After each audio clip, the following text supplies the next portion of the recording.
I am your friend, Dr. Charles Apoki. There are only two major tribes in Nigeria. Two major tribes. It's not Igbo, it's not Yoruba, it's not Hausa Fulani. Two major tribes. And I've said this before.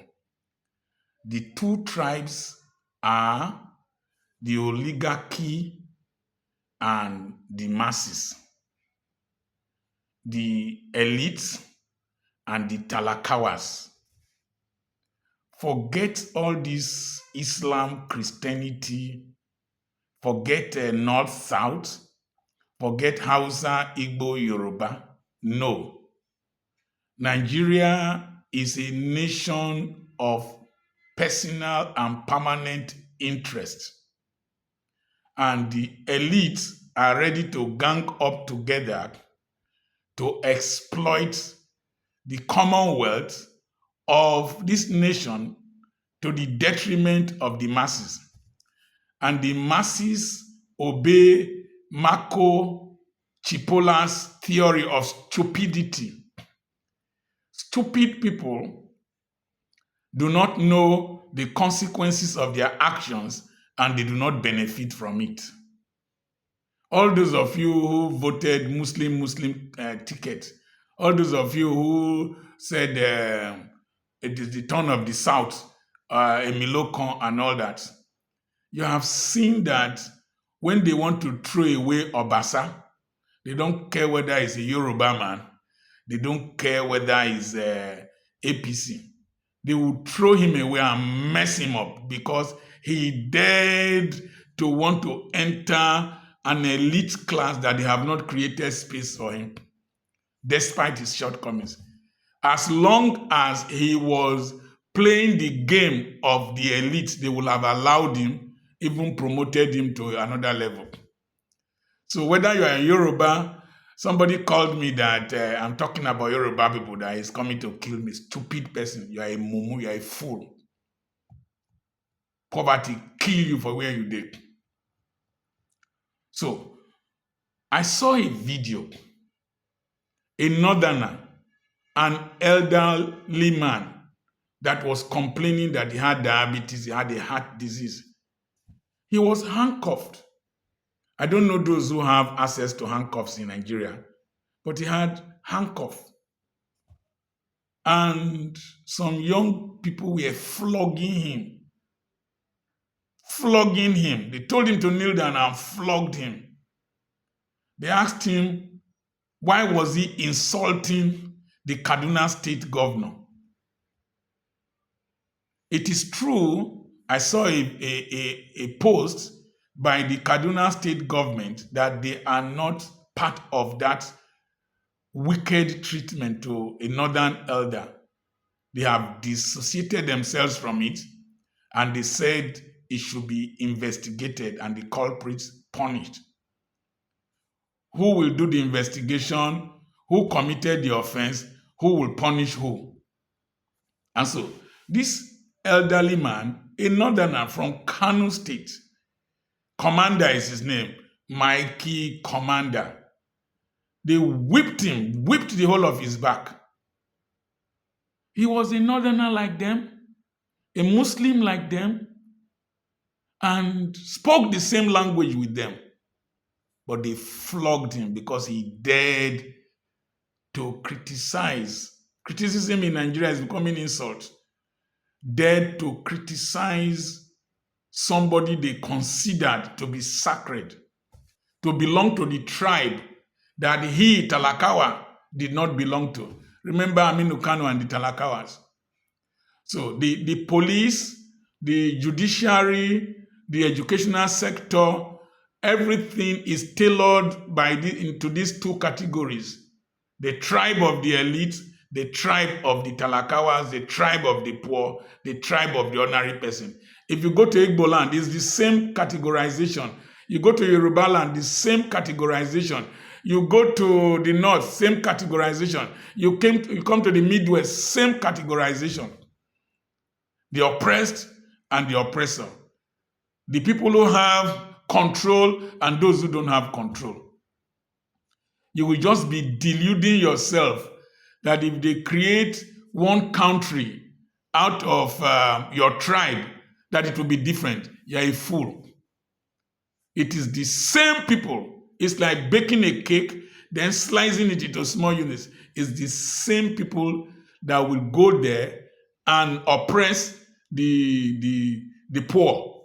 And tragically in Nigeria, it is the poor that struggle to protect the rich. They fight their battles. The children of the person they are alleging, who has denied them now, will not go and flog that man. I saw a cleric being slapped in one of the states in the north. Now, see the hypocrisy of this country. See the hypocrisy of this country. Assuming it was a Christian that slapped that Muslim cleric, all the churches in northern Nigeria will have been on fire. Now that a governor who is a Muslim ordered that your imam should be slapped in public, you couldn't do anything. You couldn't protest. You stupid people. Assuming it was unknown gunmen in the east that tortured that elderly northerner, they will have burnt all Igbo shops. If an Igbo man is traumatized in Kaduna or the West, the Igbos will attack the Yorubas, not knowing that the poor do not have any other tribe. They have the tribe of lack of alternatives, lack of finances, lack of power, lack of voice, and most importantly, lack of unity. The elite are united to steal, to kill, and to destroy, and to possess, and to suffocate you. So, all this your tribal now, when somebody was removed from office, his people wanted to protest. They locked them up, and they were singing, "On your mandate, we shall stand." Idiot, fool. You now know mandate does not. You can't stand on mandate. It comes to the church. In the church, you, mumu churchman, as an usher wanting to control traffic, dare you to go say you want to marry the daughter of general overseer. You will know that there are two tribes in the church. Dare you say you want to marry daughter of general overseer with your shoe that has eaten alignment. You will know that there are two tribes in the church. You righteous pastor, very righteous pastor, great preacher, don't belong to their clique. Don't belong to their clique, whether your voice will ever be heard. You, even in the church, don't belong to their tribe. There are some churches that are so tribal. If you don't belong to the elite tribe, you will be wasted and suffocated. Nobody cares about you. What grieves me, those men that were flogging that old man in the north from Kano State, I perceive they were flogging him in Kaduna State. Those people flogging him, that handcuffed him, they will die poor. They will remain poor.